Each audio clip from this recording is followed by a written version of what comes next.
Assalamualaikum warahmatullahi wabarakatuh. Salam sejahtera selalu dan selalu bahagia.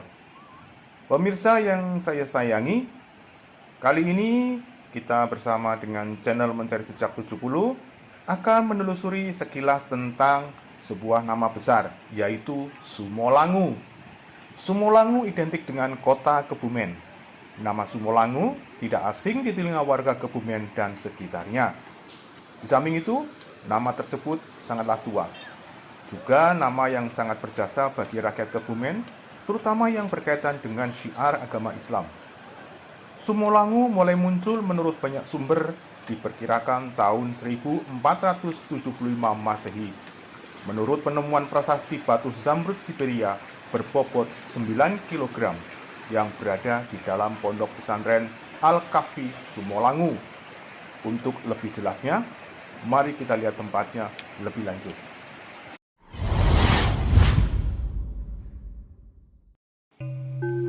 Sumolangu. Nama Sumolangu bagi masyarakat kota Kebumen tidaklah asing.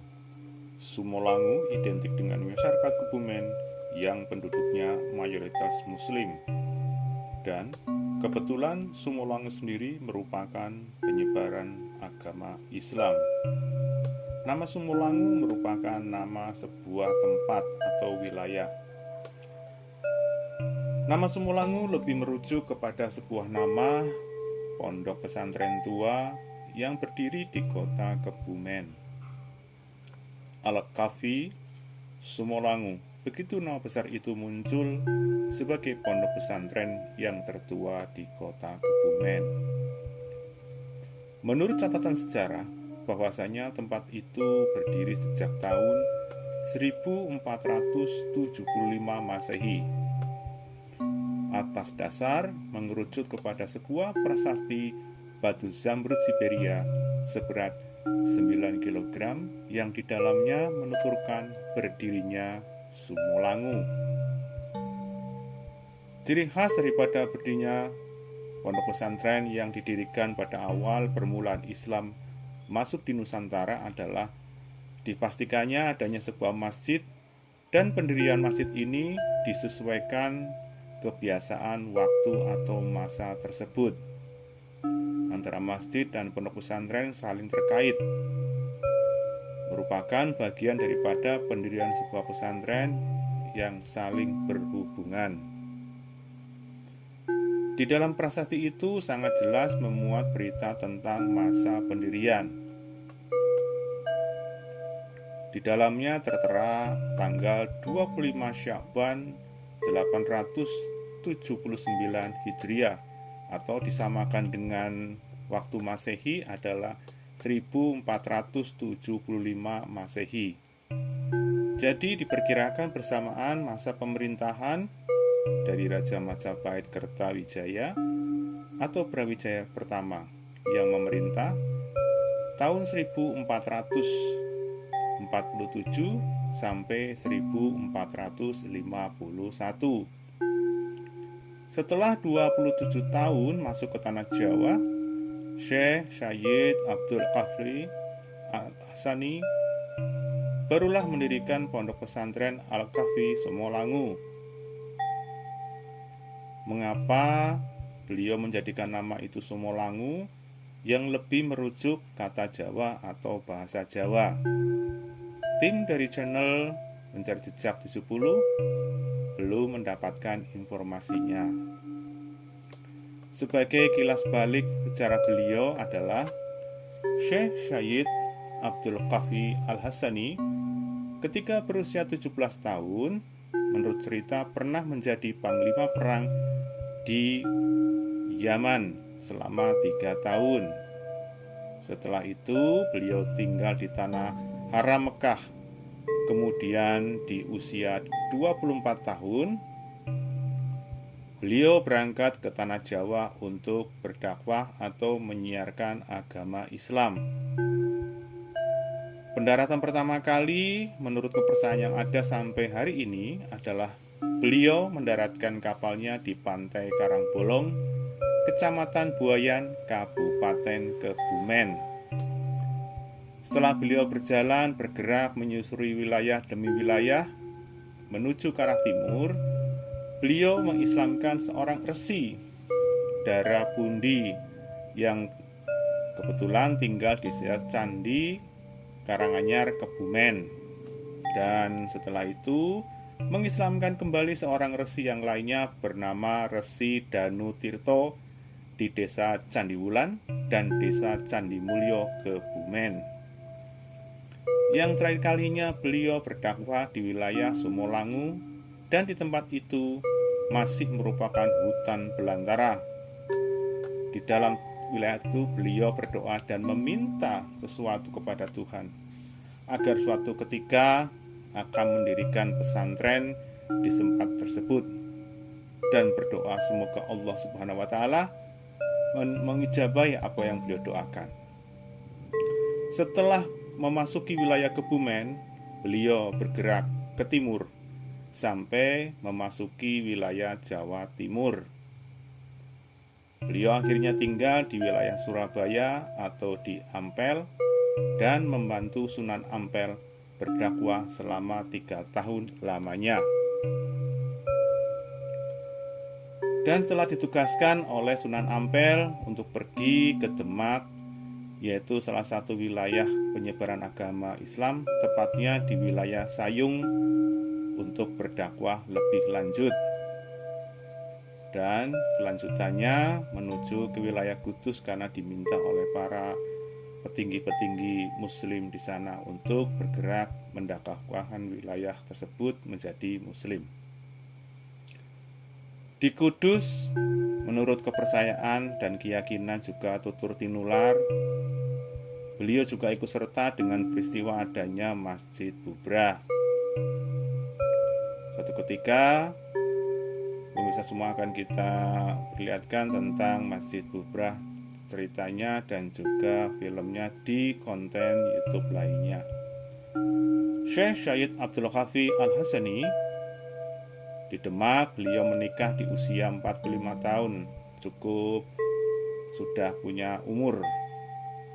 Dan pada saat usia anaknya berumur 5 tahun, beliau kembali hijrah ke arah barat, kembali ke wilayah Sumolangu untuk mendirikan pondok pesantren dan akhirnya menetap di Kebumen. Syekh Syahid Abdul Qafi Al-Hasani mengasuh pondok pesantren Sumolangu sampai usia 150 tahun. Waktu yang cukup lama, yaitu berkisar 130 tahunan. Cerita tentang semua sepak terjang beliau cukup panjang dan sangat luar biasa. Menurut berita dan cerita bahwasannya Syekh Abdul Qafi Al-Hasani wafat pada malam Jumat 15 Sya'ban 1800 Hijriah atau bertepatan dengan tahun 1609 atau 1609 Masehi, dan jasad beliau dimakamkan di Bukit Lemah Lanang, Somalangu. Dan beliau merupakan sosok pertama yang dimakamkan di tanah makam tersebut. Kalau sekarang makam sudah cukup padat dan sangat ramai sekali, dan banyak makam-makam tua yang berada di sana.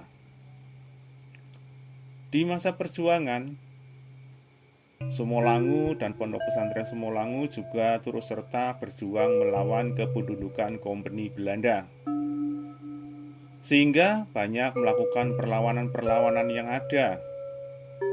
Disebutkan juga dan sampai sekarang situsnya masih ada, yaitu sebuah tempat yang dikenal sebagai Benteng Sumolangu, yang dimana benteng tersebut terletak berdekatan dengan sungai. Dan sampai saat ini pun bangunannya masih ada sebagai bangunan yang bersejarah. Sebab banyak pejuang yang gugur melawan Kompeni Belanda di tempat tersebut.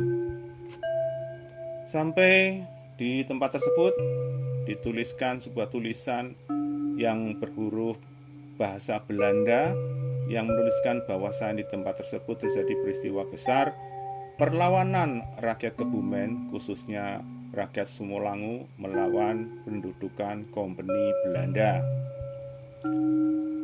Tulisan tersebut ditulis sebagai peringatan sebuah kejadian besar.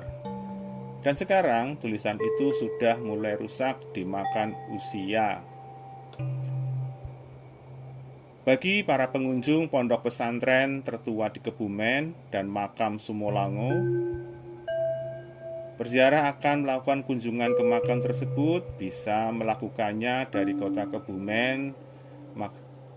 Kita bisa melakukannya dengan perjalanan menggunakan berbagai alat dan moda transportasi. Bisa dengan bus, mobil pribadi, atau sepeda motor. Sebab tempat tersebut melewati jalan nasional dan jalan kabupaten. Kita menuju arah utara, nanti dari kota Kebumen sekitar 5-7 km. Lalu kita akan melewati wilayah pedesaan yang cukup padat penduduknya. Karena tempat yang dituju berupa jajaran perkampungan padat penduduk. Namun untuk perjalanannya dikategorikan sebagai jalan yang cukup nyaman dan lancar karena jalannya sudah menggunakan jalan yang cukup halus hot mix. Setelah pengunjung berziarah bisa mampir untuk membeli jajanan oleh-oleh khas kota Kebumen, dan ada rujukan bahwa paling komplit jajanan khas Kebumen ini khas ya, jadi ada kekhasan tersendiri di kota Kebumen. Yang paling lengkap ada di toko jajanan Nugraha, yaitu beralamatkan di Jalan Tentara Pelajar nomor 29 Panjer Kebumen, dekat sekali dengan wilayah Sumolanggu. Kita bisa ketemu lagi di konten yang lainnya dengan tujuan berbeda. Salam sejahtera selalu, salam budaya, waras, warek putuh, bersama channel Mencari Jejak 70. Subscribe dan like-nya ya, agar kami semakin berkembang dan bisa mendapatkan info-info yang lainnya dan mendapatkan materi-materi yang lainnya untuk memberikan gambaran tentang sejarah dan sebagainya. Sekali lagi, salam buat kalian semuanya. Wassalamualaikum warahmatullahi wabarakatuh.